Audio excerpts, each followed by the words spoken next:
বন্ধুরা, আজ তোমাদের একটি ইসলামিক গল্প শোনাব। গল্পের নাম এক ফোঁটা দুধের বদলে জান্নাত।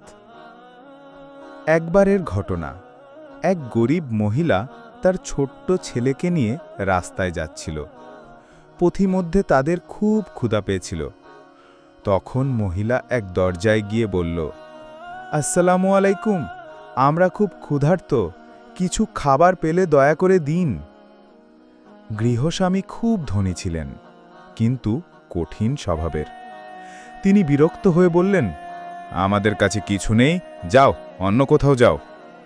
মহিলা অনেক অনুরোধ করলেও তিনি কিছু দিলেন না। অবশেষে গৃহস্বামীর স্ত্রী ভেতর থেকে একটি অর্ধেক ভরা গ্লাস দুধ এনে দিলেন।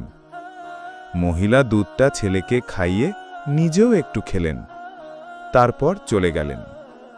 কিন্তু সেই ধনীর স্ত্রী দান করার পর মনের ভেতর একটা অদ্ভুত প্রশান্তি পেলেন।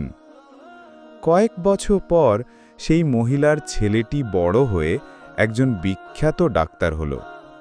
একদিন এক গুরুতর অসুস্থ ধনী মহিলা তার কাছে চিকিৎসার জন্য এলেন। অনেকদিন চিকিৎসার পর আল্লাহর রহমতে তিনি সুস্থ হয়ে গেলেন।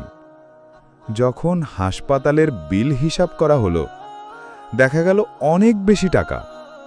মহিলা দুশ্চিন্তায় পড়ে গেলেন। কিন্তু যখন বিলের কাগজ তার হাতে দেওয়া হলো, সেখানে বড় করে লেখা ছিল, বিল পরিশোধিত হয়েছে এক গ্লাস দুধের বিনিময়ে।